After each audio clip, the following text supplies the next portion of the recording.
The ranch didn't look like much from the road, just a squat, weathered sign half swallowed by prairie grass. Willow Creek Healing Ranch. The paint had faded to a tired gray-blue, the kind of color that used to believe in something. Cole Ashford squinted at it through tinted lenses. The Montana wind tugged at his Burberry overcoat, and his Italian loafers sank a quarter-inch into the mud when he stepped out of the black town car. "Jesus Christ," he muttered, brushing a fleck of something mud. Maybe manure off his pant leg with the care of a surgeon handling a scalpel. The car peeled off behind him, kicking up gravel like it couldn't leave fast enough. Cole turned slowly, as if expecting a valet to emerge from the barn and take his bag. No such luck. Instead, what greeted him was silence. Not quiet, but a heavy, breathing kind of silence, thick with the scent of pine, hay, and animals he preferred to admire from behind glass. The wind rolled again. It brought with it the sound of hooves. And then, her. Grace Mallory came riding bareback across the pasture like a storm breaking over the hills, shoulders set, hair pulled into a knot that was both efficient and somehow defiant. Her boots were caked with mud. Her eyes were the color of old whiskey, and every bit as strong. She dismounted before the horse had fully stopped, dropped the reins, and approached with zero ceremony. "You the Wall Street guy?" she asked. Cole offered his hand and a tailored smile. "Cole Ashford. Pleasure." Grace looked at the hand like it might bite her. "Didn't expect you'd show up in $3,000 shoes," she said. "Didn't expect to find civilization. Ended 100 miles ago." He shot back, brushing off his jacket. "Though I must say, the rustic thing is charming in a pioneer woman sort of way." "You're already bleeding," she said. Cole blinked. "What?" She pointed. A streak of red darkened the hem of his pants. A small, perfectly round stain blossomed near his ankle. He looked down just in time to hear the sharp snort behind him. A chestnut mare stood inches from his back, eyes wide and suspicious. The horse had kicked him. "What the hell?" He staggered back, but too late. Grace stepped forward, seized the reins, and muttered something low and steady to the animal. "You move too fast. Don't stand behind a horse unless you want to meet God early." "I'll keep that in mind," Cole said, breathless. "Is this how all your guests are welcomed?" "You're not a guest. You're community service." She said it like a diagnosis. He opened his mouth, then closed it. For a man used to filling boardrooms with his voice, the silence that followed was unfamiliar and deeply inconvenient. Grace looked him over again. Her gaze was surgical scanning for weakness, not style. "Orientations at 8. You'll be cleaning stalls, hauling feed, and helping with our therapy kids. No exceptions, no shortcuts. I don't suppose there's a managerial track?" Her look could have stripped paint. "You'll earn your hours like everyone else. The only thing your shoes are good for is attracting flies." Cole swallowed the comeback forming on his tongue. He'd been coached by his PR team, his lawyers, even his own mother to keep it humble. But humility didn't come with instructions, and nothing in his education at Wharton had prepared him for a woman who wielded silence like a blade. Grace turned to walk away, then paused. "You're lucky it was just a tap," she said, jerking her chin toward the horse. "Misty's patient. She gives warnings." "Warnings? If she wanted to break your leg, she would have—" Cole watched Grace walk away, her posture all no-nonsense purpose, the kind that couldn't be bought or faked. The horse followed obediently, like a soldier falling into formation. He exhaled. It came out shakier than he intended. A full week ago, he'd been drinking scotch in a Manhattan high-rise, while men in $1,000 suits argued over his innocence like it was a poker chip. Now, he was standing in horseshit, bleeding from the ankle, and being judged by a woman who didn't seem to know or care who he was. The ranch stretched out before him like some kind of moral obstacle course. Wooden fences bowed under the weight of time. A low barn leaned into the earth, like it had grown tired of resisting. Off in the distance, 3 kids were brushing ponies under supervision, their movements slow and wary, like the animals might vanish if handled too roughly. Everything here moved at a different rhythm. Slower. More deliberate. More. He hated it. But also there was something else. A flicker of unease in his gut that wasn't just about the mud or the blood.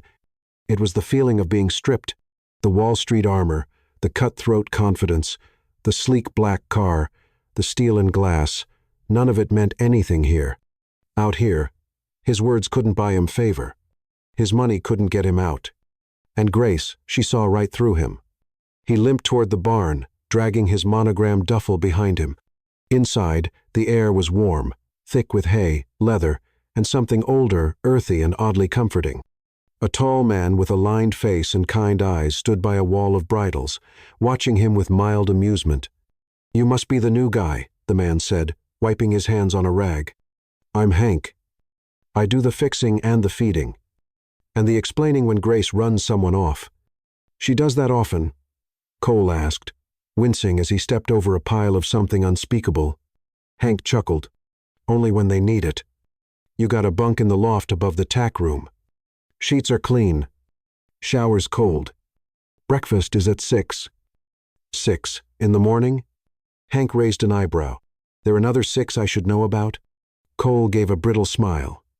"Guess not." He dragged himself up the wooden ladder that led to the loft. The room was plain, just a cot, a window, and a small dresser. No Wi-Fi. No espresso machine. No escape. He dropped the duffel and sank onto the bed, only to spring back up with a yelp. A splinter had embedded itself in his palm. "Perfect," he muttered. He went to the window and stared out at the open sky. No skyline. No sirens. Just wind, grass, and the quiet creak of wood settling into its bones. It was surreal, like waking up inside someone else's punishment fantasy. His phone buzzed. 1 bar of signal. A message from Ava. "Any chance you've come to your senses yet? Call me. This place is beneath you." Cole stared at the message for a long beat. Ava LeClaire, his ex-girlfriend, current legal consultant, and the most politically ruthless woman he'd ever met, had made it very clear. The ranch land was valuable. Selling it would cover the remainder of his legal bills. All he had to do was charm the woman who owned it. He glanced back out the window. Grace didn't strike him as someone who could be charmed. Not with money. Not with charm. Not with anything he had in his usual arsenal. And that, strangely, made her the most dangerous person he'd ever met. Later that evening, dinner was a communal affair. No servers. No private tables. Just a long wooden bench inside a cabin where mismatched plates and loud laughter collided. Grace sat at the far end, flanked by 2 teens, one who barely spoke and another who never stopped. Cole took a seat closer to Hank, sticking to polite smiles and nods as chili and cornbread were passed down the table. Ryder, the silent boy, kept glancing at Cole's shoes. "You know you can't wear those tomorrow, right?" he finally said, voice barely above a whisper. Cole looked down. The loafers were smeared in clay and something darker. "He felt vogue mournful. What do you suggest, kid? Cowboy boots?" The boy gave a ghost of a smile. "Just not those. You'll break your neck." Grace looked up at that, a flicker of amusement crossing her features. "I told him," she said. "Warnings." The table chuckled. Cole stared down at his plate, humbled for the second time in 24 hours. He wasn't used to being the joke. He was the punchline of his own downfall, and somehow that seemed to amuse Grace the most. Chapter 2. Dust settles. Tempers rise. Cole woke to the sound of roosters. Not his alarm, not a phone notification, not the hum of a city slipping into motion, just the sharp, triumphant crow of a bird that clearly didn't care about personal boundaries or court injunctions. He groaned and rolled over, only to meet the sharp edge of the cot and land hard on the floor. Splinters. Again. Outside, the world was already alive, sun bleeding through the window panes, horses nickering in the distance, and boots crunching across gravel like a metronome he couldn't ignore. He checked his phone. Dead. No charger in sight. No signal to speak of, even if it were alive. Manhattan might as well have been on Mars. When he finally stumbled out of the loft and down the ladder, he looked less like a venture capitalist and more like a confused scarecrow. He wore a borrowed flannel shirt too big in the shoulders and jeans that smelled faintly of antiseptic and cedar. His shoes were gone, replaced by a pair of well-worn ranch boots Hank had set outside his door with a note. "Welcome to Montana. Try not to die. H." Cole found Grace in the lower paddock, her sleeves rolled up, shoveling feed into troughs with rhythmic precision. The sun hit the edge of her cheekbone and made her look sculpted out of something unbreakable. She didn't look up when he approached. "You're late." "Technically," he said, brushing a strand of hair off his forehead, "I was born late. It's genetic." Grace stabbed the feed bag with the shovel. "This isn't a courtroom, Cole. You don't get points for clever. You get blisters." He tried to hide his wince as he took the next bag from her and fumbled to copy her motion. The bag was heavier than expected, and the dust from the grain stuck to his throat like judgment. "You've never lifted a damn thing in your life, have you?" "I once carried an entire IPO presentation on 2 hours of sleep," he said, struggling not to drop the feed. It was brutal. She looked at him sideways. "Try a wheelbarrow." It took him 10 minutes to get it moving straight. 15 more to realize the handles were splintering, and somewhere between the hay barn and the stall doors, he managed to hit a rock and tip the entire thing over. The sound of metal on gravel echoed like an insult. Grace turned slowly, arms crossed, eyes narrowed. "Do you want the judge to extend your sentence?" Cole stood panting, sweat blooming across the borrowed flannel, dust in his teeth, pride in pieces. "I didn't ask to be here," he said, sharper than he meant. "I didn't do what they said I did." "That makes 2 of us," she shot back.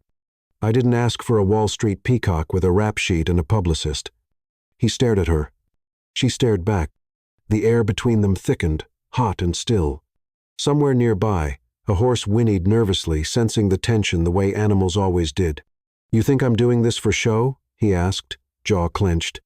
"I think you're doing this so a PR firm can write you a redemption arc," she said. "I've seen it before. Hollywood actors, socialite influencers, even a senator once, though he didn't last the week. He laughed once, bitter and hoarse. Trust me. My redemption arc's been canceled. No spin. No comeback tour. Just this." He gestured to the manure-streaked pasture like it was a Greek tragedy. And maybe it was. A slow unraveling of a man who had spent a lifetime sprinting in the wrong direction. Grace studied him again, this time longer, less guarded. "You want to impress me, Ashford," she said. "Stick around. Keep your mouth shut. Earn some calluses." Then she walked away again, leaving him with a wheelbarrow full of broken pride and a horse staring at him like it knew everything. Mid-morning. By 10, Cole had done more physical labor than he had in his entire adult life. He'd learned that hay bales are heavier than they look, that goats will chew on buttons if you stand still too long, and that mucking stalls is, without exaggeration, a war crime. He was elbow deep in it when a boy about 15 leaned over the gate and said, "You missed a spot." Cole turned, sweat dripping from his hairline. "You volunteering to help, or just offering critique?" The boy shrugged. "I've done my shift." "You're the new blood." Cole leaned on the shovel. "What's your name?" "Ryder." "Fitting," Cole said, wiping his forehead with the back of his arm. "You ride?" The boy hesitated. "Used to." There was weight in those 2 words. Cole knew that kind of weight. The kind you carried in your chest like a locked box. Ryder pointed at Cole's hand. "Blister. You're holding the handle wrong." Cole adjusted his grip, slowly, awkwardly. Ryder nodded once, then vanished around the corner.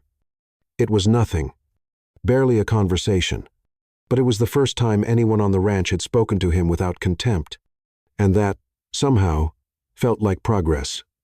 The afternoon sun had a way of flattening everything, the horizon, the air, even time.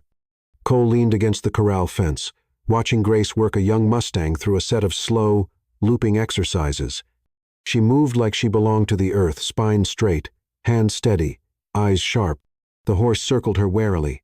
She said nothing. No whip, no commands. Just presence. He couldn't look away. Every gesture was subtle, power wrapped in calm. She didn't demand the horse's trust, she earned it, inch by inch. He admired that, but more than that, he envied it. Grace finally noticed him watching. She tipped her chin toward the water trough. "You standing there for fun or just looking for another concussion?" "Observing," he replied. Impressed. "You're sweating like a politician on indictment day. Drink some water." He approached, filled the tin dipper, and took a long swallow. The cold bit down his throat like judgment, but it cleared the dust from his head. "Did you train that horse?" he asked. "No. He's new. From a Zeitcher case out near Billings. Abused. Doesn't trust men." Cole wiped his mouth with the back of his hand. "Can't blame him." She looked at him, then really looked, and something in her expression softened. Just a flicker. Gone as quickly as it came. "You're not what I expected," she said. "You mean I haven't burst into flames yet?" "I mean, I pegged you for a guy who'd make a scene, demand special treatment, maybe cry into his espresso by noon." "I did cry," Cole deadpanned. Internally. It was quite moving. A smile tugged at the corner of her mouth. It wasn't full. It wasn't surrender. But it was real. And it did something to him. Something he didn't expect. He felt his chest loosen in a way that had nothing to do with the mountain air. Grace turned back to the horse, her hands gentle but firm as she ran them down its flank. "We're not a resort," she said. "These kids. They're here because this is their last stop. Sometimes the court sends them. Sometimes they come straight from trauma centers. We use horses because animals don't lie. You can't fake your way into their trust. They see right through the act." Cole swallowed hard. He wanted to say, "I know what that's like," but the words felt too raw, too dangerous. So he said nothing. Instead, he watched the Mustang's ears twitch. Grace stood still as stone, breathing slow. The horse finally stepped closer. Just one uncertain step. Progress. "Why do you do it?" Cole asked quietly. "You had a gold medal career. Fame. Sponsors. You could have ridden anywhere." Grace didn't answer for a while. When she did, her voice was low. He fell, literally, and otherwise. He waited. She didn't elaborate. "I thought I'd come back," she said after a pause. "But sometimes the fall changes more than your bones. Sometimes you don't want the podium anymore. You want silence. You want meaning." Cole felt the truth sink into him like a stone dropped into deep water. He nodded. "I get that." "You?" she asked, skeptical. "I built a venture firm from nothing. 40 employees. Hundreds of millions in managed assets. Then someone in my own company manipulated a trade, and the feds saw a headline they liked. I didn't fall," he added. "I was pushed."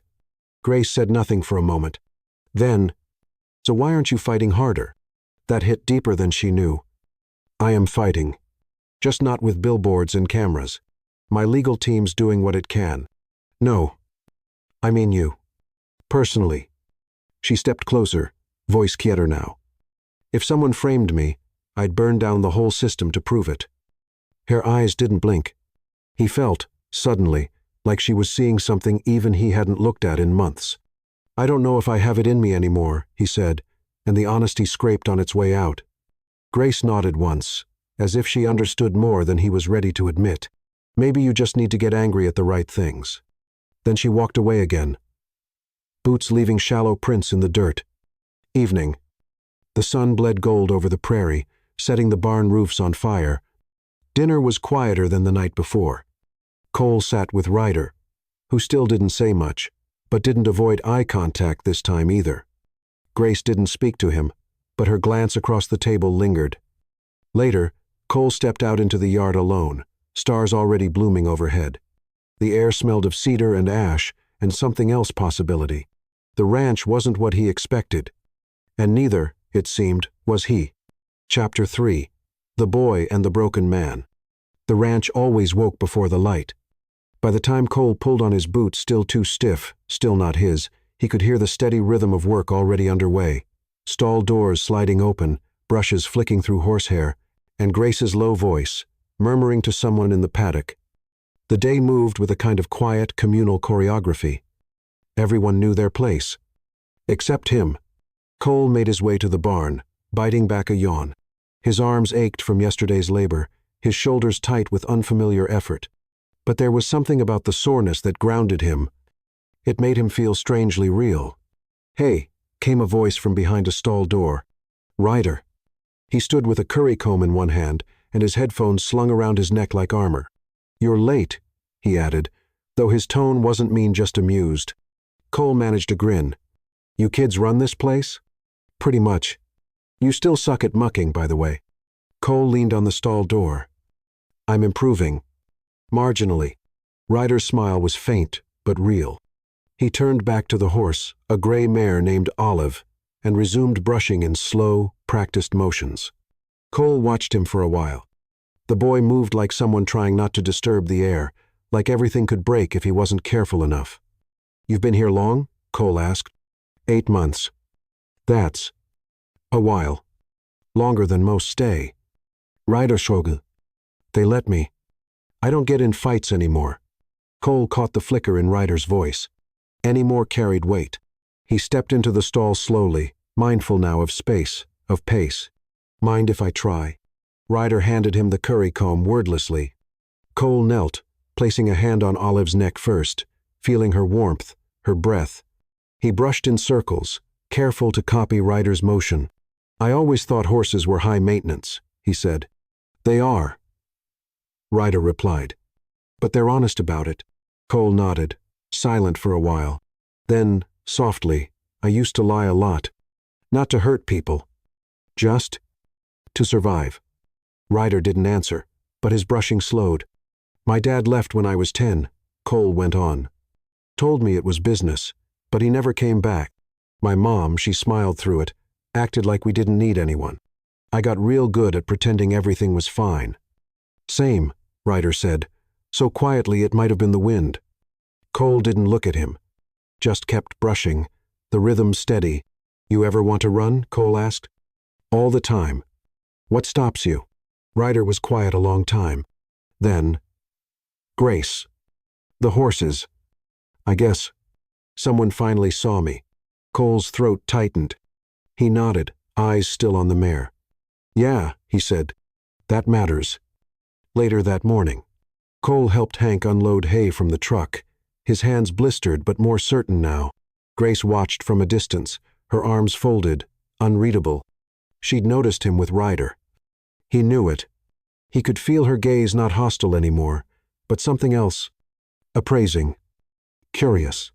When Hank wandered off to repair a loose gate, Grace finally spoke. "You're good with him," she said. Cole shrugged. "I'm not doing much. Just listening. Most adults don't bother with that part." He glanced at her, wary. "I'm not trying to win points, Grace. I know how that looks. But that kid, I get him. I see pieces of myself in him, and I don't like what I see." She didn't answer right away. Instead, she came closer, stopping just a few feet from him. Her eyes were clear, fierce. "He's been through hell," she said. "Group homes. An overdose. 2 suicide attempts. But here, he's beginning to believe in his own survival." Her voice cracked, almost imperceptibly. Cole looked at her, something quiet softening inside him. "So have you." Grace blinked. "What?" "Been through hell. And built something out of the ashes." She looked away, her jaw tight. But she didn't deny it. Instead, she said, "You're different today." "Pain do that to a man," Cole said, smiling faintly. She didn't smile back. But she didn't walk away either. Later, that afternoon, Grace paired Cole and Ryder for turnout duty. It involved leading horses from the barn to the pasture, simple in theory, but not always in practice. They walked the fence line together, Ryder holding the lead rope as Cole double-checked the gate latches. The sun shimmered across the grass like spilled coins. "You really never rode a horse before?" Ryder asked. "Nope. Closest I came was watching polo at a fundraiser." Ryder made a face. "That's not riding. That's golf on steroids." Cole laughed. "You're not wrong. Wanna try?" Cole blinked. "What now?" Ryder nodded toward the chestnut mare they'd just let out. "Misty. The same one who'd kicked Cole 2 days ago. She's calmer today. You got good energy now." Cole looked at the horse. Then, at Ryder.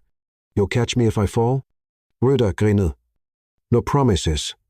Cole stood in the pasture, one hand gripping the fence rail, the other cautiously resting on Misty's bridle. The mare turned her head, flicking her ears toward him, her expression unreadable. Her eyes, large, amber, and intelligent, met his like she was still deciding whether he was prey or partner. "You sure she won't kick again?" he asked Ryder. "She might," Ryder said flatly. "But only if you act like you don't belong." "Ah," Cole muttered. "Excellent." Ryder handed him the reins. "You gotta breathe slower. She picks up on tension. If you're tight, she'll be tighter. Think like water." "Water?" "Grace says it all the time," Ryder said. "Ride like water. Move like trust." It sounded like nonsense. But as Cole stood there, feeling the warm weight of the leather reins in his hand, something about it began to click. Misty was watching him not just with instinct, but expectation. She was asking who he was. He didn't know the answer. But he wanted to.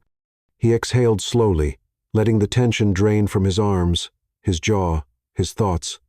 Gently, awkwardly, he swung one leg over her back and settled into the saddle. Misty shifted beneath him, restless, but not resistant. "She's letting you," Ryder said. "That's a big deal."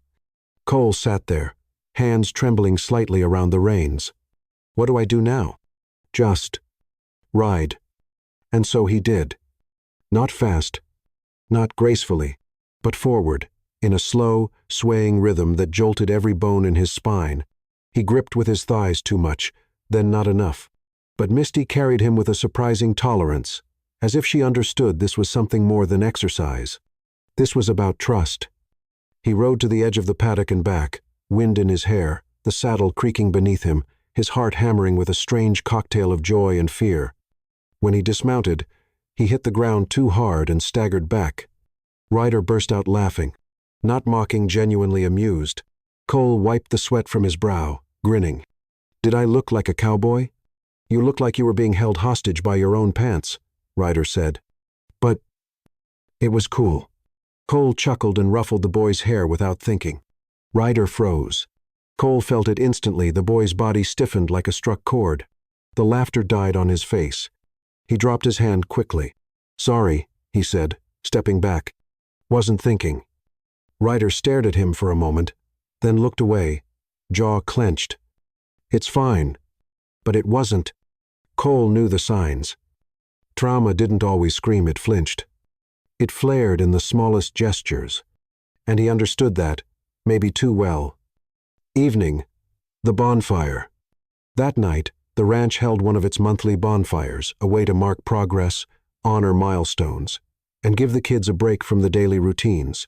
Grace lit the fire herself, striking the match with a solemnity that bordered on spiritual. The sky stretched above them in infinite shades of navy and black, scattered with stars. Laughter and music mingled with the sound of logs popping in the flames. Cole sat off to the side, a cup of cider warming his palms. He watched as Ryder strummed a guitar, his voice low and hesitant, the notes fragile as spider silk. Grace sat across from him, her expression unreadable in the flickering firelight. When the song ended, the group clapped softly, and the night dipped into a lull. Cole stood and approached Grace. "I saw him smile today," he said. Grace glanced toward Ryder. "He doesn't do that often." "I didn't mean to push him," Cole added. "I touched his hair without thinking." He froze. Grace nodded slowly, voice gentle. "His father was violent. Ryder's been in 4 foster homes. One of them worse than the others. He's just beginning to reclaim his skin." Cole looked toward the boy again. "He's brave." "They all are," she said. "But he's also fragile. They'll test you. Then they'll trust you. But the timeline's not yours to control." Cole looked at her, the firelight dancing in her eyes. "I'm learning," he said. "You're listening," she corrected. "There's a difference." They stood in silence for a long moment. Around them, the kids shared stories, passed marshmallows, laughed like people who still believed in the healing power of fire and sky. Then Grace said, more quietly, "You were good with him today." "I didn't do much." "You didn't need to. You were present. That's what matters." He looked at her then, really looked not at the wariness in her stance or the way she kept her arms folded tight across her chest, but at the strength it took to build something like this after falling so far. "You were right," he said. "I didn't come here to be changed. But it's happening anyway. Grace looked at him, her eyes softening, the edge of her voice dropping just a note. Good. And for a second, something hovered between them, unspoken, but undeniable. Not forgiveness, not romance, but a beginning. Chapter 4. Hands That Remember. Storms in Montana didn't creep in. They announced themselves loud, electric, unapologetic. By early afternoon, the sky above Willow Creek Ranch had turned a bruised shade of violet. Wind curled through the barns like a warning, rattling windows and loosening the scent of pine sap and ozone. The animals stirred restlessly in their stalls. Cole stood in the feed room, stacking bags of grain under Hank's watchful eye. The rain hadn't started yet, but the sky growled with promise. Storm's gonna hit hard, Hank said, tightening a tarp over the hay bales. Grace'll want the foals brought in early. Cole nodded. He'd begun to learn the rhythm of this place, not just the tasks, but the timing. How the weather spoke in shifts of wind. How the horses grew nervous before the first drop of rain.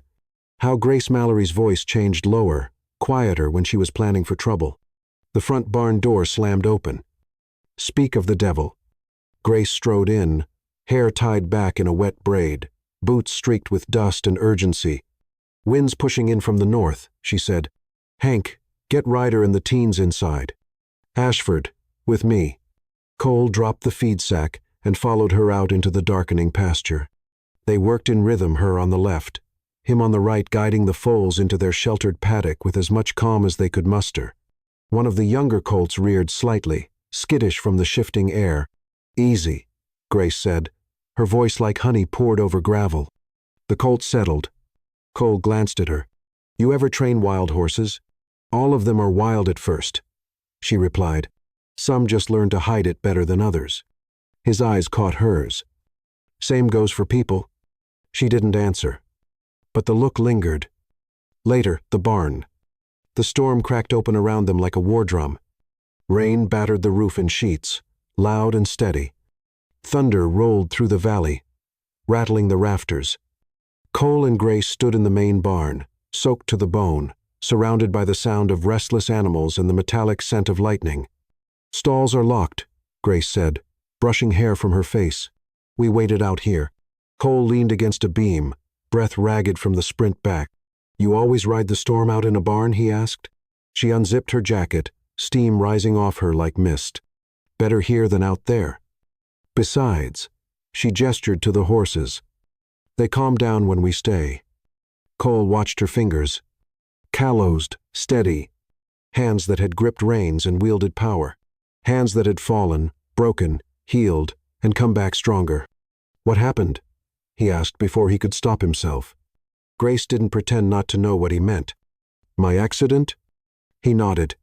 She walked to the saddle rack and picked up an old leather bridle, running her thumb over the worn stitching. It was the Olympic qualifiers. Cross-country phase. Rain like this. Horse caught a rut mid-jump. We went down hard. Her voice was flat. No tremble. But her hands trembled just slightly around the bridle.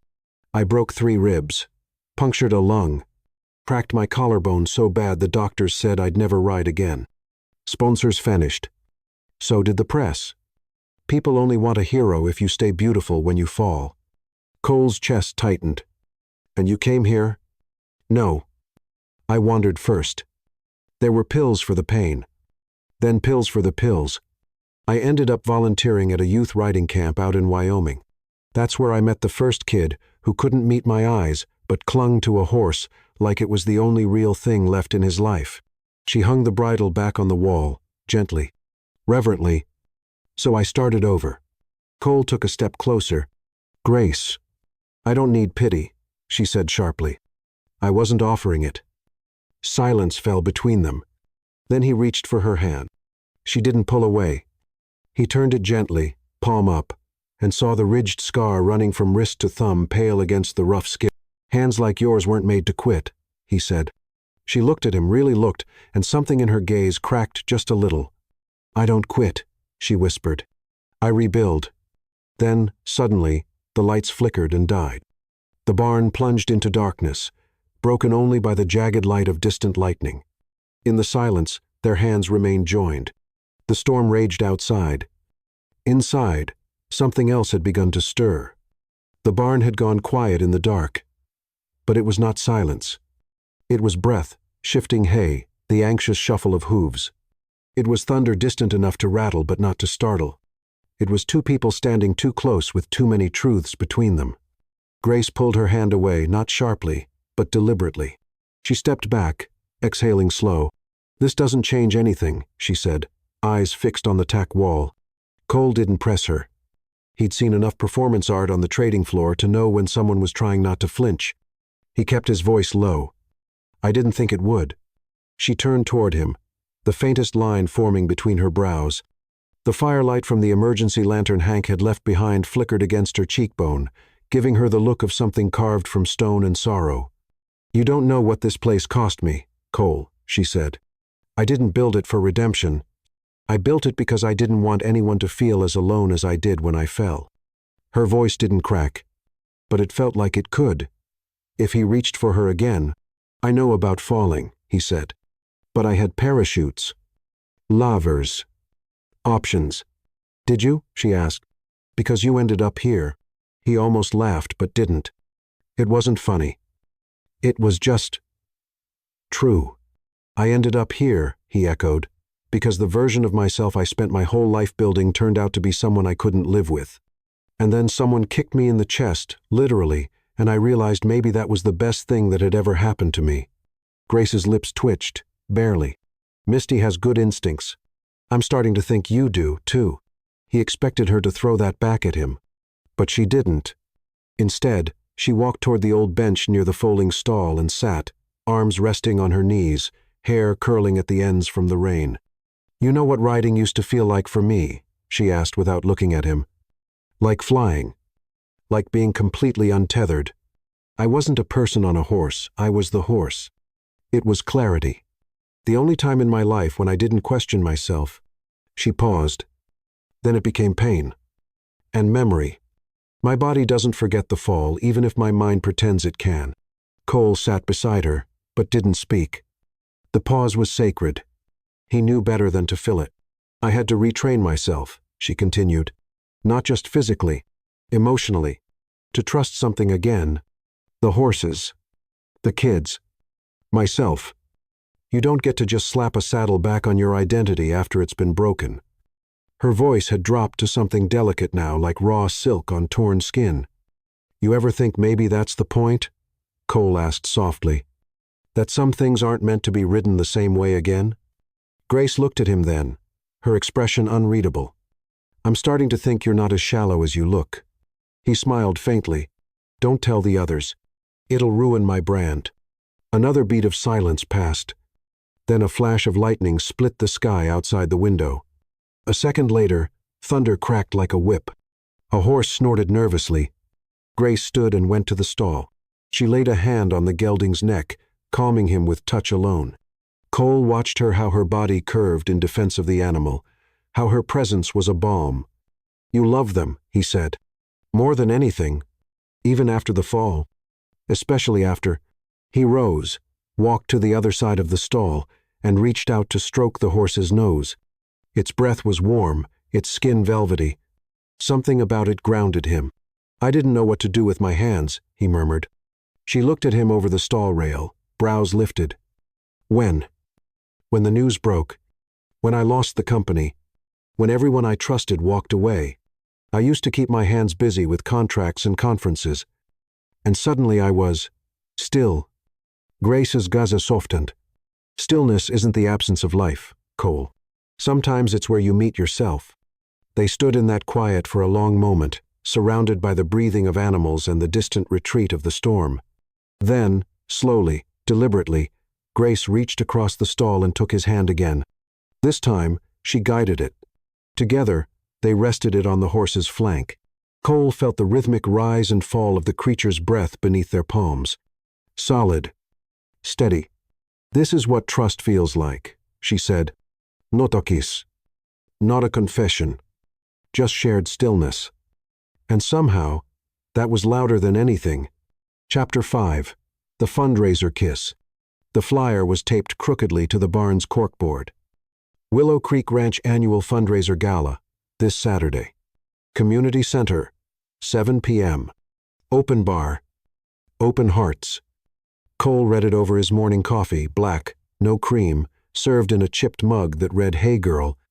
"Cute slogan," he muttered, rubbing the back of his neck. "It brings in donations," Grace said, appearing behind him with her usual uncanny timing.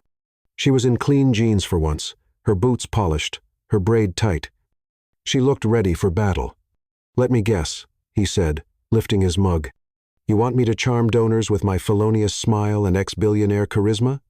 "Exactly," she said, then added with a smirk. "But leave the designer shoes at home." He sighed. "Is this my punishment for surviving the storm with minimal trauma?" Grace didn't laugh, but her eyes did. "No," she said. "It's a test." Saturday. The community center.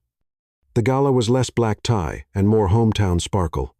String lights zigzagged overhead, country jazz filtered from a Bluetooth speaker, and the buffet line stretched along 3 folding tables covered in red gingham. Cole stood by the punch bowl, dressed in the only blazer he'd found in Hank's storage closet. It smelled vaguely of cedar and cough drops, but at least it fit. Mostly, he was attracting attention. Some of the older donors recognized him from the news. Others just whispered when he walked by, half scandal, half curiosity. Grace, on the other hand, moved through the room like gravity. People leaned toward her when she spoke. They smiled wider. They reached for her hand like she had touched something sacred in their lives. She wore a navy wrap dress that moved like water when she walked. Her scarred hand was bare, her posture proud. Cole watched her greet an elderly couple who had donated feed last winter, then hug a woman who worked at the local trauma clinic. She was luminous, and entirely unaware of it. An hour later, Cole had given 3 impromptu speeches, auctioned off a private trail ride with himself as a very reluctant guide, and taken more selfies than he had in his entire Wall Street career. He was tired, but also oddly content. Grace found him leaning against the railing outside, watching the stars burn through the crisp night air. "Good speech," she said, coming to stand beside him. "I blacked out halfway through. Did I insult anyone?" "Just the goat." She forgave me. They stood in silence for a while. The air between them was charged something alive beneath the stillness. "You're good at this," Grace said, surprising him. "At faking sincerity?" "At connecting," she corrected. "Even when you're uncomfortable, people feel that." He looked at her. "You did this alone for how many years?" "Too many. You shouldn't have had to." She didn't answer that, but her eyes drifted to the stars, their reflections flickering faintly in her pupils. Inside, someone cranked the music louder. Laughter spilled out. And then, the inevitable, a cheer from the auctioneer. "Up next, folks, the dance for the cause. Grab your favorite donor and bring him to the floor." Cole held out his hand instinctively. Eyebrows lifted. Grace gave him a long, measuring look. Then, to his shock, she took it. Inside. The dance. They didn't dance like practiced lovers. They danced like strangers who had memorized each other in glances and silences. Grace moved carefully, her hand resting on his shoulder, eyes flicking to the crowd. Always aware, Cole let her lead without letting her know it. His other hand rested at the small of her back, light but deliberate. The song was slow, intimate, something about rivers and returns. And then it happened. Someone, likely the local reporter with a nose for scandal, called out, "Kiss for the camera." A cheer went up. Cole turned to Grace, eyebrows raised. She smirked. "You wouldn't survive it." "I already survived, Misty." And before either of them could overthink it, she rose onto her toes, and he bent down just enough. Their lips met not clumsily, not theatrically, but with the kind of unexpected gravity that stilled the air around them. It was supposed to be performative. It wasn't. Her mouth was soft, sure. His was hesitant, then hungry. It lasted only seconds. But in that time, the room blurred. The auctioneer disappeared. So did the crowd. It was just hands and heat and memory. When they broke apart, the applause felt a world away. Grace blinked once, stunned by her own breathlessness. "Well," she said, voice too even. That ought to bring in another 10 grand. Cole's voice was lower, rougher, maybe more. The moment they stepped off the dance floor, something shifted. Not in the crowd, they were too busy clapping and cheering and checking their phones for the kiss they'd all just filmed, but between them, Cole felt it like a pulled thread in his chest, as if something carefully stitched had begun to unravel. Grace was walking slightly ahead of him, posture stiff, arms crossed loosely over her stomach. Her back was straight, her jaw set, but her lips were still parted, like she'd forgotten how to close the space he'd just touched. They ducked out a side door into the cool night air. The silence between them was louder than the music still thumping inside. She stopped by the parking lot's edge, where the gravel faded into prairie. Lights from the community center haloed around her, but didn't reach her face. She looked like something caught between worlds. He took a breath. Grace. Don't. Her voice wasn't angry, but it was sharp and tired. He stopped, standing a few feet behind her, unsure of which step forward or back would be the right one. I don't do public performances, she said quietly. I don't let things get blurry. That kiss was a mistake. It didn't feel like one, he replied, voice low. Grace turned then, and her eyes were firelit. Angry, but not cruel. That's the problem, Cole. It felt like something it shouldn't. He stepped closer. Why? Because this place isn't about me. Or you. It's about them. The kids. The horses. The healing. We don't complicate that.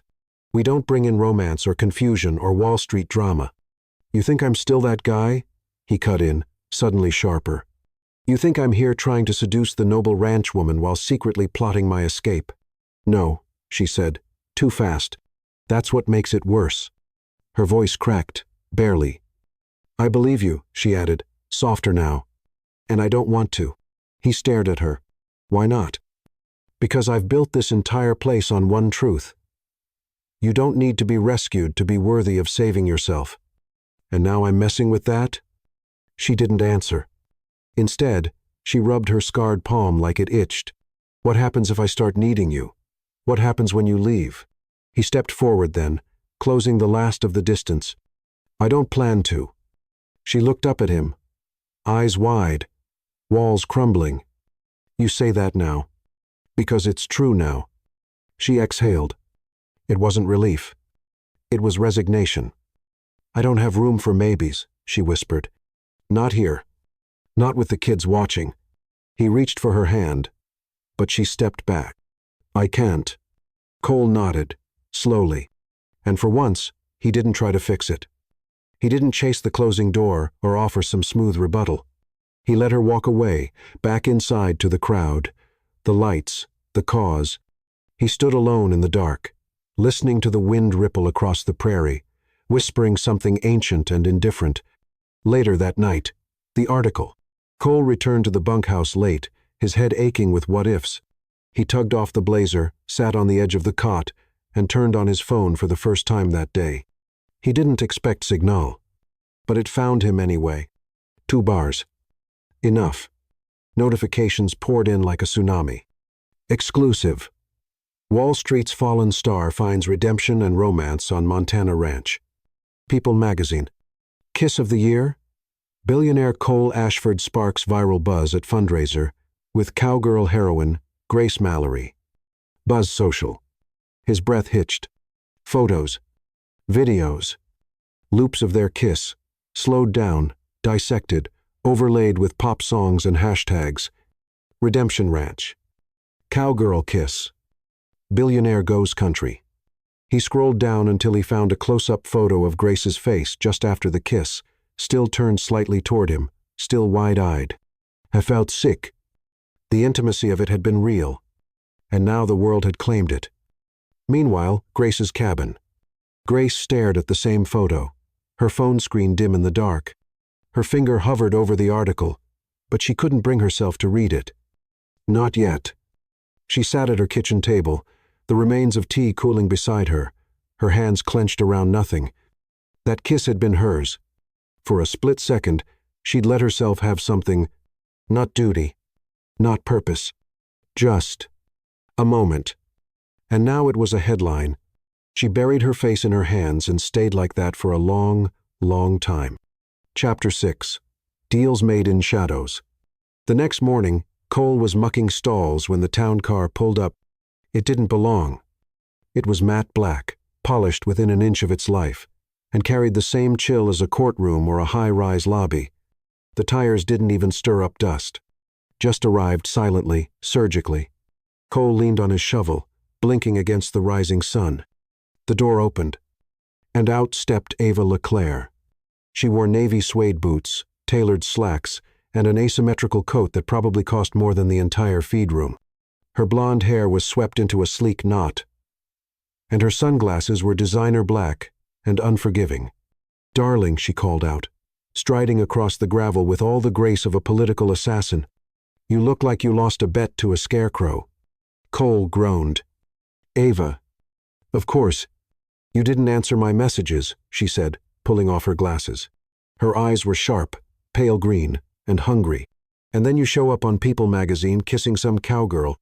I figured it was time for a wellness check." "I'm fine. You look like you've been rolling in compost." "I have been rolling in compost." She tilted her head, amused. "Voluntarily?" He didn't respond.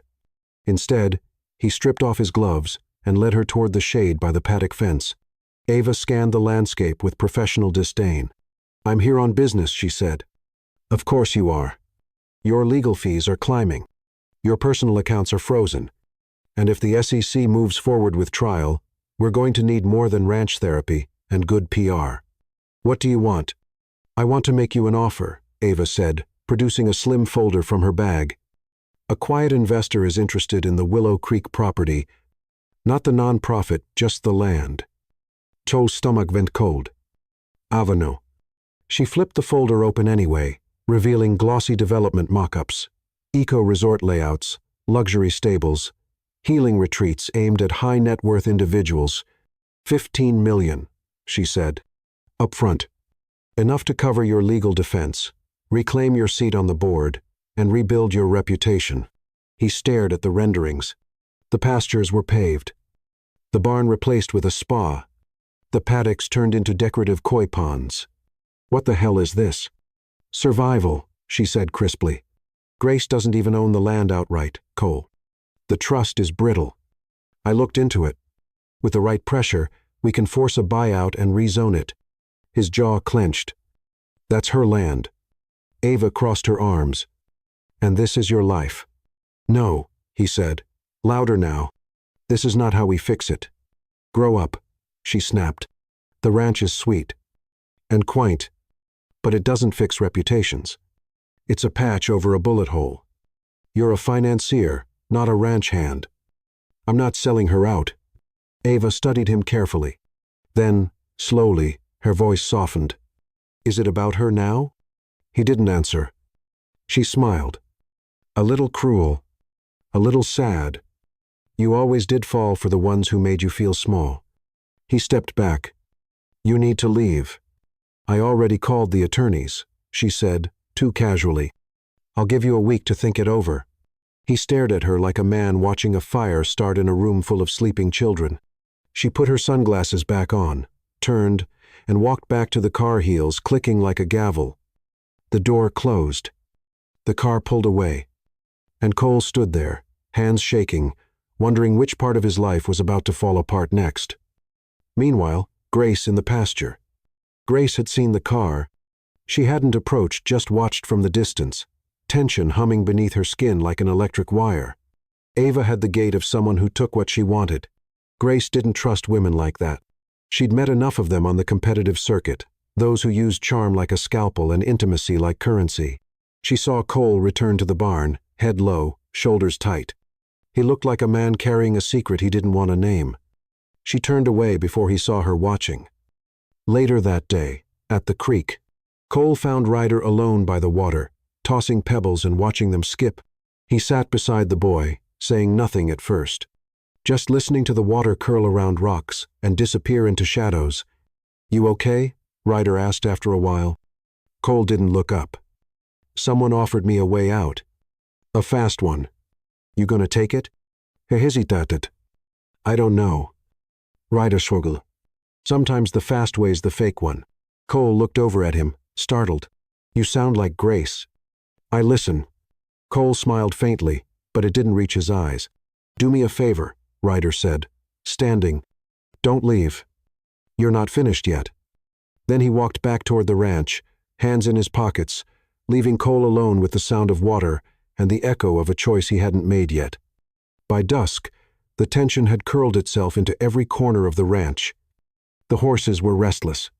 The sky was too still.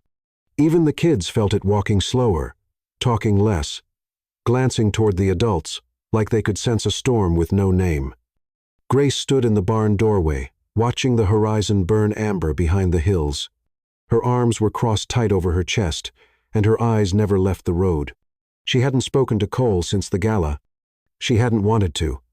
And now, after seeing that car, the expensive stranger in the perfect coat, she wanted to even less.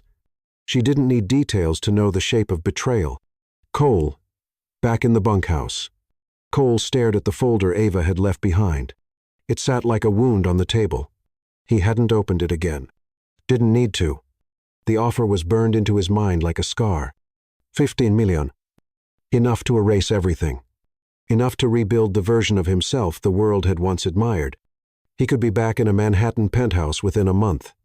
But every time he tried to picture it, it felt false, like wearing a mask over raw skin. He thought of Ryder, of Hank, of the mare who had once kicked him as a warning and now let him run his hand down her flank without flinching. He thought of Grace, of how she hadn't smiled since the kiss, of how she hadn't spoken to him since before Ava. And then he thought of the past, his real past. Not the penthouse or the IPOs or the tailored suits. The boy left behind by his father. The young man who learned to close doors before anyone else could walk through them. He was tired of running, and tired of choosing the wrong exits. He stood abruptly, grabbed the folder, and walked outside into the darkness. Grace, the confrontation. She heard his footsteps before she saw him. She didn't turn. What did she want? She asked flatly. He stopped a few paces behind her. To buy the land. Silence. He waited for her to speak. She didn't. She brought blueprints, he continued. Luxury ranch resort. Spa. Equine yoga. Tech detox weekends. All buzzwords. All soul rot. She turned then, eyes sharp. Did you say yes? No. Her expression didn't soften. But you didn't throw her off the property either. I should have. I know. She's your legal counsel. Not anymore. Grace laughed. One bitter note. You think that fixes it? No. But I didn't want to lie. She stepped forward. So you came to confess instead? Let me praise you for your courage. I came because I didn't want the truth to come from her first. She stared at him. Then past him. You don't get it, Cole. This place isn't just a ranch. It's a lifeline. For these kids. For this land. For me. I do get it, he said, louder now. And I want to fight for it. You don't belong in this fight. His voice dropped. Maybe I'm tired of the ones I used to belong to. Grace's jaw tensed. Her eyes glittered with something furious and fragile. You think being good with a broken boy and a nervous horse means you've earned this place, that a few blisters and a well-timed kiss make you part of it? No, he said quietly, but I'm trying, and I'm staying. She stepped back, as if distance could protect her from the hurt. What happens when the next storm hits? She whispered. When this stops being charming and starts being real? He didn't answer with words. Instead, he walked past her, down the gravel path to the fire pit, and shoved Ava's proposal folder into the embers. The pages curled instantly, blackening at the edges. Flames licked up the sides, catching ink, catching lies. Grace watched in silence. The fire crackled, devouring everything that tethered him to the man he used to be. And in the quiet that followed, something shifted. Not forgiveness. Not yet. But something like recognition. Later that night, Grace alone. She sat on her porch long after the fire died down. The stars were clean and cruel in their beauty. She thought about what he'd said, what he hadn't said, about the way he'd looked at her during the kiss, not like a man performing, but like a man discovering. It scared her. She'd built her life on clear lines. Savior, survivor, guide. But Cole blurred those lines. He offered not salvation, but witness. And there was power in being seen. She hated how much she wanted it. Chapter 7. Shattered Trust. It had been 3 days since the fire. 3 days since Cole burned Ava's folder like a man trying to exorcise a former life. 3 days since Grace had looked him in the eye. He kept showing up, cleaning stalls, leading trail rides, checking on the skittish foals, but the quiet between them grew louder, not softer. It filled the spaces where conversation used to bloom. Over coffee, beside the paddock, in glances held too long. Now, those moments had turned into polite nods and half-spoken directions. She gave him jobs with clipped precision. He followed orders without sarcasm. It was peace. In the way war veterans might define peace. Tense. Temporary. Ticking. Morning. Tack room. Cole was oiling bridles when Hank entered, wiping his hands on a grease-stained rag. "You two fighting?" the older man asked, not unkindly. Cole glanced up. "Define a fighting." "She's gone quiet. And you've stopped flirting with the horses." Cole smirked, then let it fade. "I messed up." Hank lowered himself onto an old stool. "You burned down the barn?" "Not exactly." Hank waited. "I didn't tell her soon enough." "About Ava." "About the offer." "You turned it down." "I did. But Grace doesn't trust the reversal. She trusts the ones who never considered saying yes in the first place." Hank leaned back. "She's got her reasons." "I know. But maybe," Hank added, voice softer now, "she also knows that trust isn't about never wavering. It's about choosing again. And again. Even when it hurts." Cole looked up, the weight of the thought settling into his chest. "Thanks," he murmured. Hank stood and patted his shoulder. "You two are like skittish colts. Can't tell if you want to bolt or lean in." Grace, at the round pen. She was working with Willow, a young rescue, who still bucked at saddles and shadows alike. The horse circled her warily, nostrils flaring. Grace stood in the center of the pen, whip limp at her side, voice calm. But her heart wasn't in it. It hadn't been in much lately. Cole had done everything right since the night of the fire. He'd stayed. He'd worked. He hadn't pushed. And that made it worse. Because the truth was, she hadn't stopped thinking about the kiss. Not the public kiss. The private part. The half-second after the way his fingers had lingered on her waist. The look in his eyes like he wasn't acting. Like he didn't care who watched. It had felt real. And real was dangerous. She couldn't afford danger. Not with the kids watching. Not with the ranch relying on stability. Not storybook chaos. She needed Cole to be a phase. A leçon, not a home. And yet, Grace. She turned. One of the volunteers jogged up, breathless. "You need to come to the office." There's something on the computer you should see." Grace nodded, frowning. She handed the lunge line to the girl and walked briskly toward the house. Office. The article. The screen was already pulled up. An article. A blog, technically, but not some anonymous gossip rag. This one had reach. A whisper column about wealth, real estate, and quiet deals in the luxury retreat space.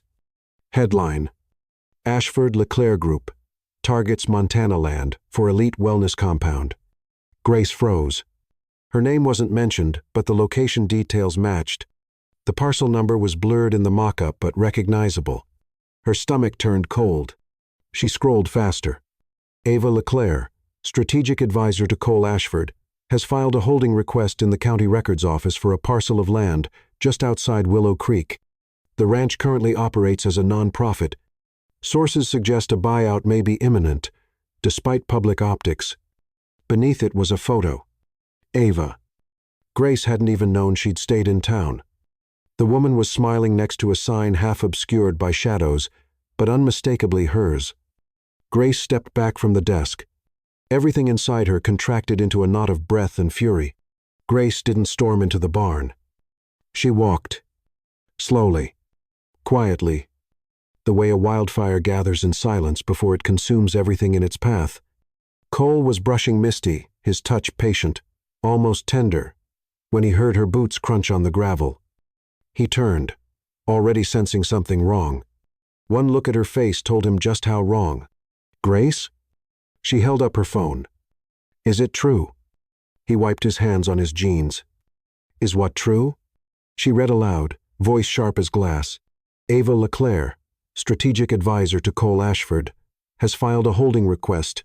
I saw the article." He cut in. Her eyes drilled into him. "And?" "It wasn't me. You think that makes it better?" I told her no.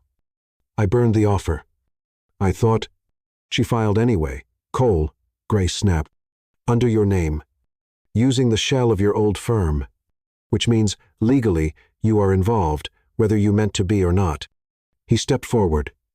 "Then I'll fix it. I'll go to the clerk's office and revoke the filing." "You don't get it," she hissed, stepping back. "It's not just about the land. It's you. It's the fact that you still have one foot in the world that takes. That sells. I'm not that man anymore. Then why is your shadow still trying to eat my life?" The barn went still. Even the horses felt its ears turned, breath slowed, the kind of tension that hangs before thunder. Cole's hands dropped to his sides. His voice, when it came, was raw. "I didn't know she'd do that. But you knew she could." That landed like a slap. He looked away. Grace took a deep breath, trying to find calm in the chaos. But the truth was, her calm had limits. And this betrayal, whether intentional or not, brushed every raw nerve left in her. "I let you in," she said, softer now. "I let you near the kids, the horses, me. And I don't do that, Cole. I don't." He looked up, eyes shining. "I know. I trusted you. I didn't ask for that," he said, voice shaking. "But you took it anyway." That silence afterward was the cruelest kind.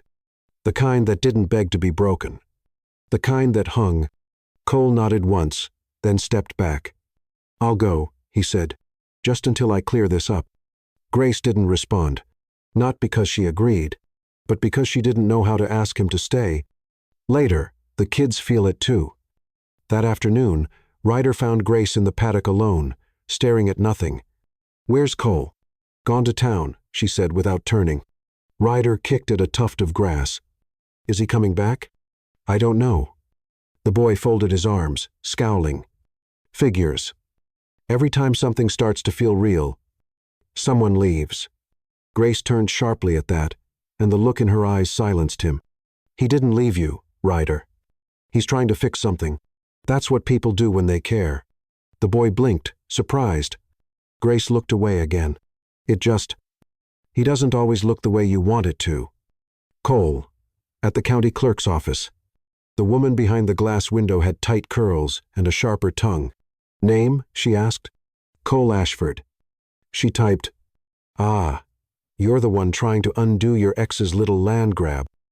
He blinked. "It's that obvious?" "Mr. Ashford, you wouldn't believe how many developers show up here pretending they didn't know what their lawyers file." She handed him a form. "Sign this revocation. Initial there. Then take it to records." He scribbled, handshaking slightly. "I need it pulled today." She gave him a tight smile. "I don't work for the ranch, sir. But I do ride there on Sundays. So, you'll get your miracle." Cole exhaled a breath he hadn't realized he'd been holding. "Thank you." "No," she said, eyes softening. "Thank her." Chapter 8. Ashes on the Stand. The federal courthouse in Missoula loomed like it had been built to crush secrets under weight and echo. Cole stood on the steps in a suit that hadn't seen sunlight in months. It was looser now. His shoulders weren't as squared, his hair a little longer. The Manhattan polish softened by dust and days under a ranch sky. Inside, his name was printed on a docket he never imagined reading. United States v. Ashford Hale Capital Group. He adjusted his tie. His hands didn't shake. He thought they would. They had before during board meetings, depositions, interviews, moments when the stakes felt corporate, contained. But this wasn't about saving a brand. It was about telling the truth. and truth had its own gravity. Inside the courtroom, he sat at the witness table while the prosecutor, sharp-eyed, gray-suited, paced slowly in front of him. Mr. Ashford, to be clear, you were the co-founder and managing partner of Ashford Hale? Yes. And you are testifying against the firm today? Yes. The courtroom murmured. Cole didn't flinch. Can you explain why? Cole looked toward the judge, then toward the packed gallery journalists, former colleagues, investors. A few faces he didn't recognize. And one he did. Ava. Seated in the back, legs crossed, face unreadable behind her usual designer detachment. He turned back to the microphone. I didn't know what my partner, Miles Hale, was doing with our trades at first. But I should have. That's on me. I was building a brand so fast, I stopped watching the foundations. He inhaled. By the time I figured out that he was leveraging inside information, disguising it through shell companies, and laundering it through advisory contracts, I'd already signed off on half of it. So you were complicit? No, Cole said firmly. I was negligent. I didn't sell out clients.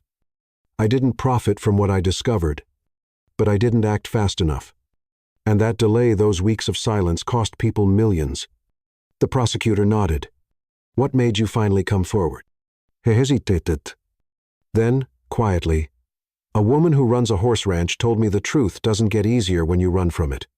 Just Keter. Until it burns. Ohush fell. Then, I have nothing left to protect.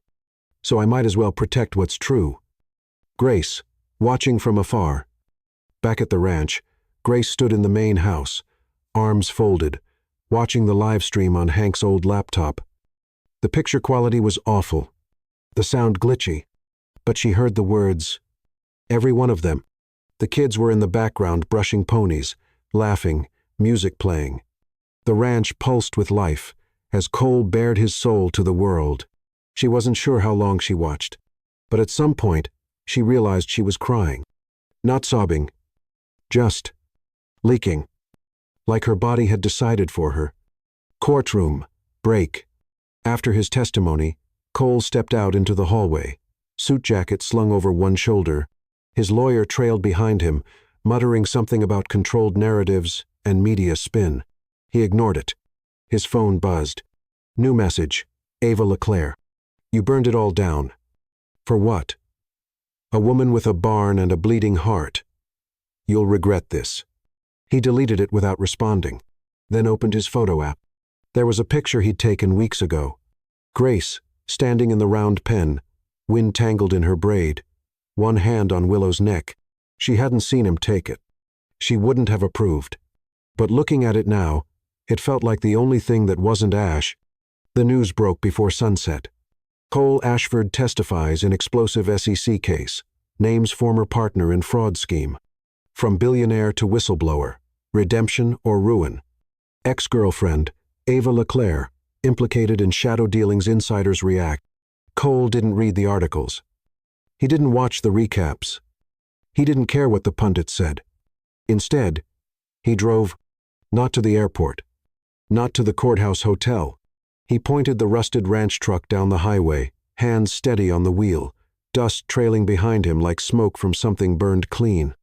Back at Willow Creek Ranch, Grace had fed the horses, cleaned the stalls, and chopped vegetables for a stew she wasn't sure she'd eat. Everything looked the same, but nothing felt the same. Ryder sat on the porch with a book in his lap, unread. Is he coming back? He asked without looking up. Grace didn't answer right away. I don't know, she said. But the moment she said it, something inside her twisted, not with fear, with hope. And that hope was harder to bear than disappointment. Because hope could rot if left unattended. Late evening. Return. The truck pulled into the gravel drive just after twilight. No one rushed to greet him. No music played. No ceremony.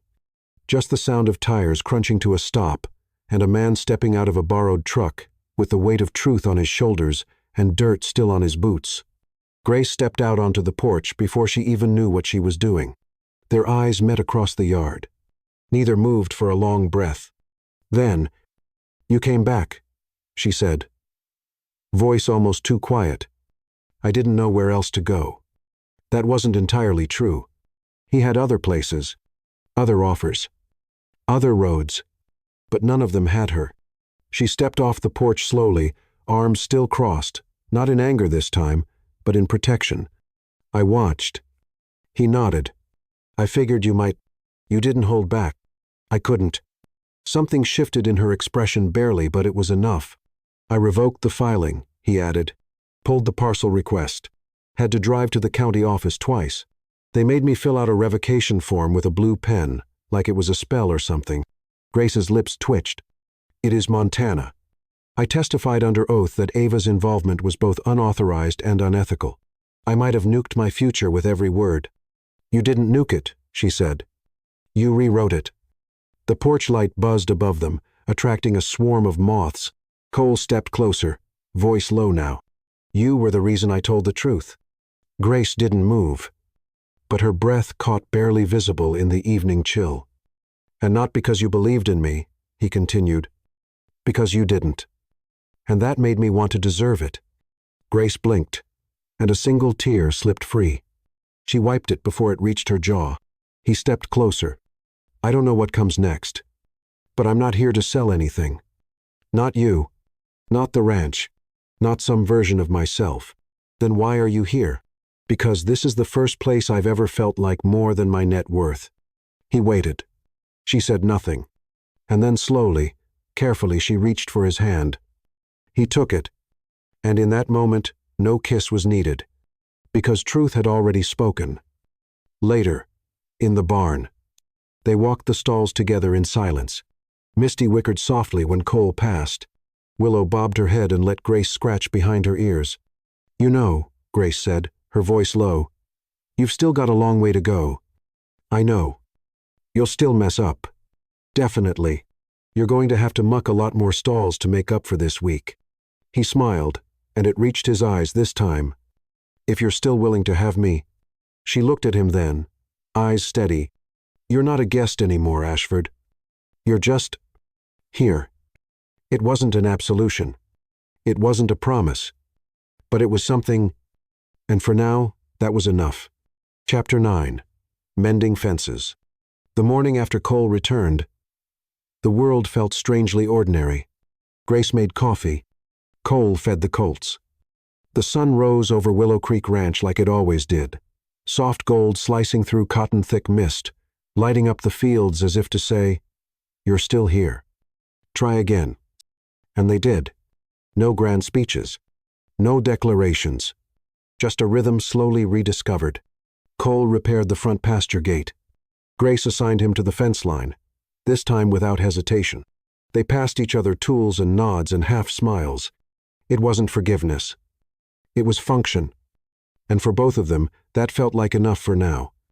Later that day, by the broken fence, Cole knelt in the dirt, hammer in hand, sleeves rolled up to his elbows. The fence post had rotted at the base, leaning like it had grown tired of standing. He measured the new post against the line, wiped the sweat from his brow, and caught movement in his periphery. Grace was walking toward him with a pair of iced teas. She wore a faded navy shirt and her usual scuffed boots. Her braid was messier than usual, a curl loose by her temple. He found it oddly disarming. Thought you might need this, she said, handing him one glass. Only if you're sure it's not laced with horse tranquilizer. She gave him a sideways look. Not worth wasting good medicine. He grinned and took a long sip. The glass was cold. The tea barely sweetened exactly the way she took hers. How's the fence? She asked. Straight enough to stop a wandering goat. Maybe not metaphorical demons. Luckily, we don't have many of those left. He looked up at her. You sure about that? She didn't answer immediately. Instead, she leaned against the post he was working on. I saw the county record, she said. No liens. No zoning filings. You wiped it clean. I meant it when I said I'm here for this. For you. For the kids. No more hidden exits. Grace exhaled. I'm not used to people staying, she admitted.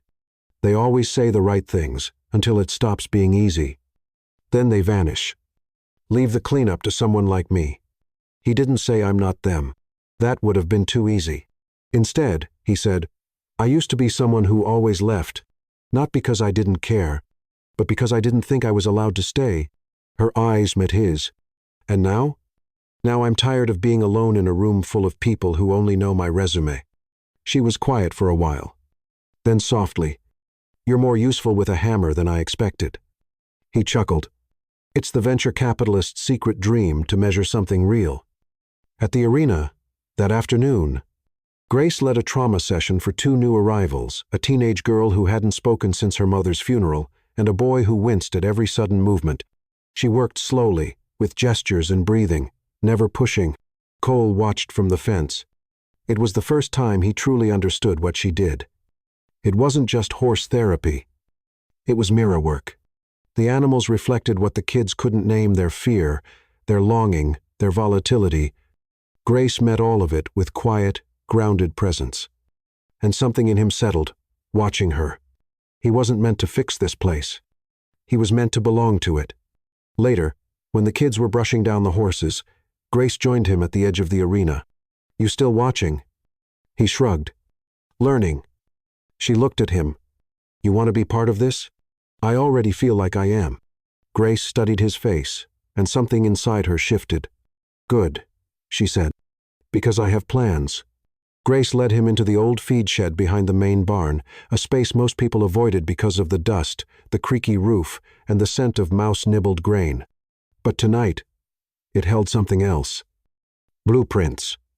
They were spread out on an old folding table, corners weighted down with horseshoes and mason jars. The plans were hand-drawn in parts, others digitally rendered but clearly printed on a home machine. Nothing polished, all purposeful. Cole blinked. "What is all this?" "My expansion idea," Grace said, not looking at him yet. "Something I started sketching out before you got here. But I never had the money. Or, honestly, the nerve to pitch it to anyone." He moved closer, drawn in despite himself. There were diagrams for additional stables, a classroom and therapy room extension, a new arena with seating for youth showcases, even cabins for long-term stays, maybe internships. "This is ambitious," he said softly. "I've seen what works, what doesn't. I know where the healing happens, and I know how to scale it without losing the soul." She looked at him now. "But I've never had a partner." He raised an eyebrow. "Are you asking me to invest?" "I'm asking you to believe in it." She stepped closer, laying a hand on the edge of the table. "If you want in, it's not for credit. Not for a tax write-off. Not to turn this into some influencer therapy ranch." Cole grinned. "No goat yoga?" She didn't smile. "No shortcuts.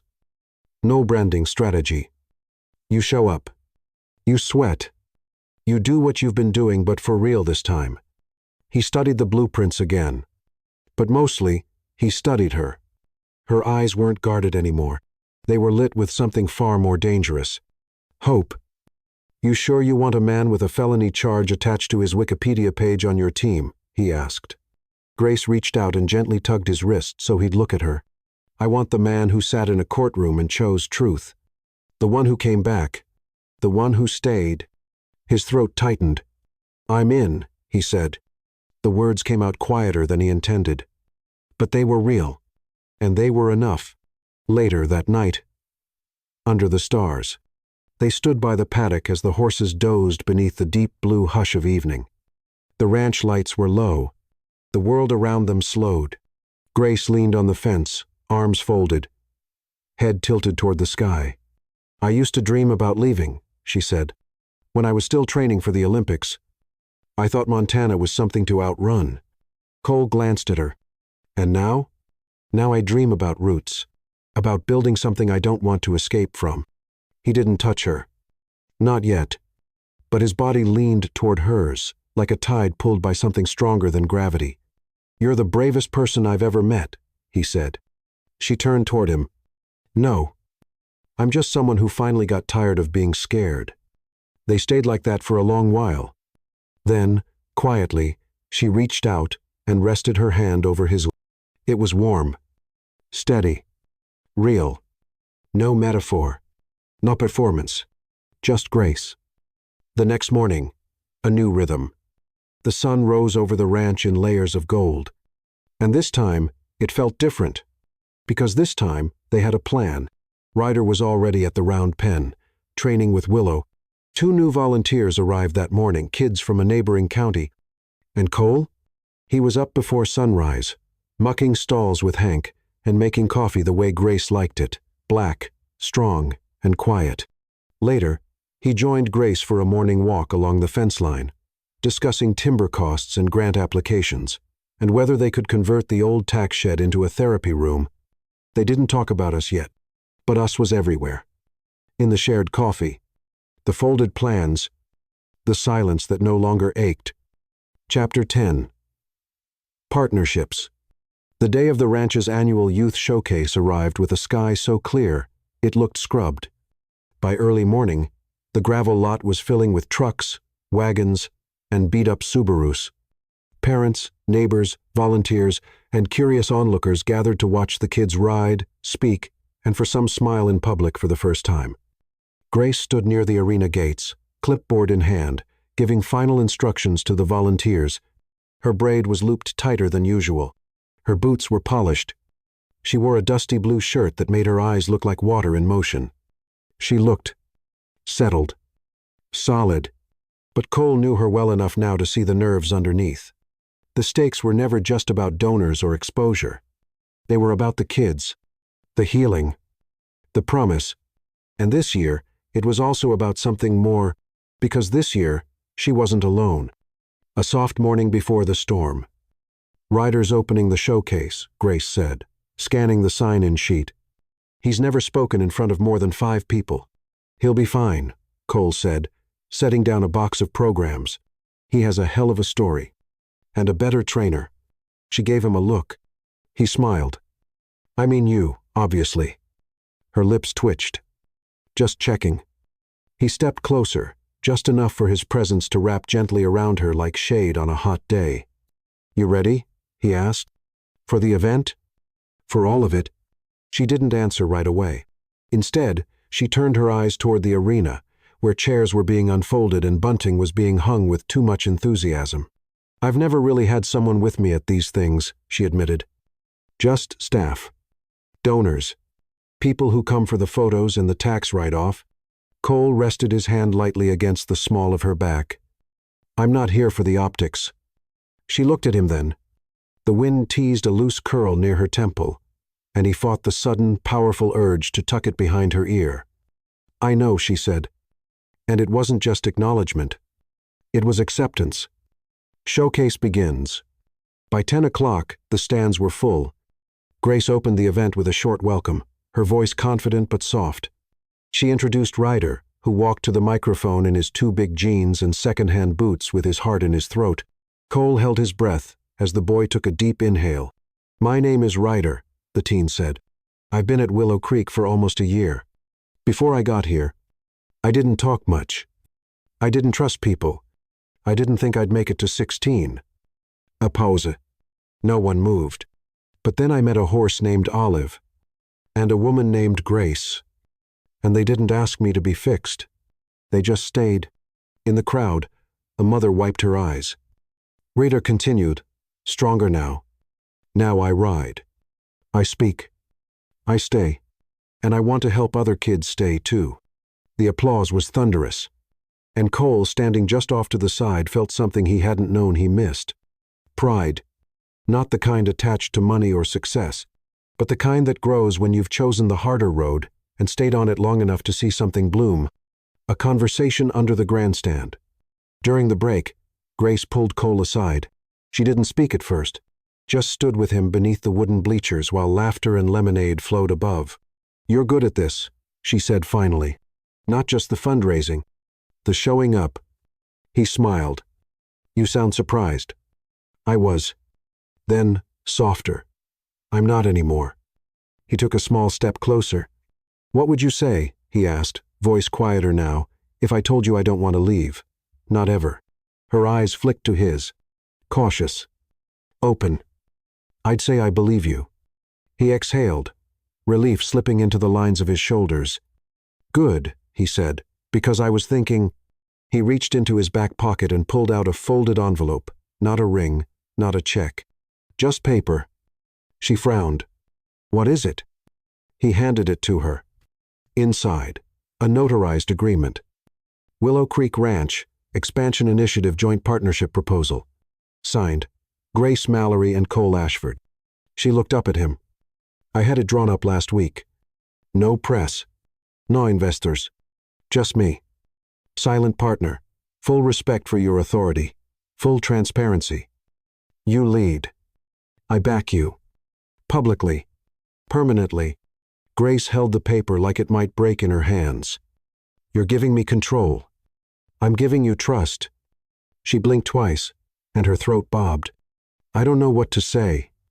Say yes. She looked down, then up, then nodded. Once, yes.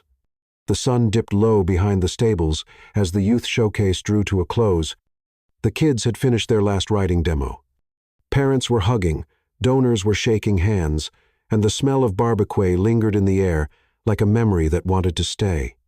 Grace walked slowly across the field toward the barn, clipboard forgotten, boots scuffed from a day that had tested and moved her in ways she couldn't yet name. Cole was inside, breaking down the temporary staging by himself, sleeves rolled to the elbows, sawdust dusting his forearms. She paused in the doorway, watching him. No one had ever stayed in her life without asking for something in return. But he had, and she'd finally let herself want it. Inside the barn, just the two of them. You could have let the volunteers do this, she said, stepping in. He looked up, smiling faintly. You don't strike me as someone who delegates easily.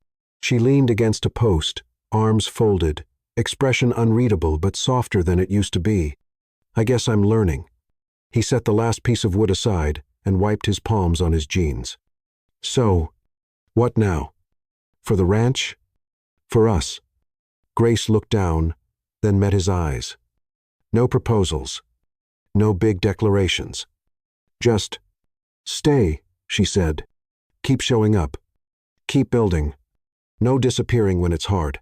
That's the most romantic thing anyone's ever said to me, he replied. She smirked. It wasn't supposed to be. I'll take it anyway. He moved toward her, slow and certain. She didn't step back. Their foreheads nearly touched now, their breath mingling in the quiet space between work and want. You're not a rescue mission, he said softly. You never were. And you're not broken, she whispered. Just becoming. This time, when they kissed, it wasn't for show. It wasn't for a crowd. It wasn't even for healing. It was theirs. It was a promise. Weeks later, the ribbon cutting.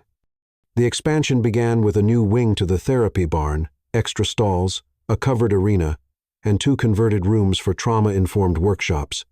Cole stood beside Grace as the kids held scissors too big for their hands, cutting the ribbon with laughter and cake-fueled joy. Ryder had started helping with the younger ones, now walking them through their first rides, reminding them how to breathe. A small plaque stood near the entrance. In honor of second chances. Funded by a believer in staying. Grace hadn't let Cole put his name on the building. But this small line of words was enough. One evening, on the porch, they sat side by side, mugs of tea in hand, the stars a little bolder than usual. Grace's head rested lightly on his shoulder, her legs tucked under her. He spoke first.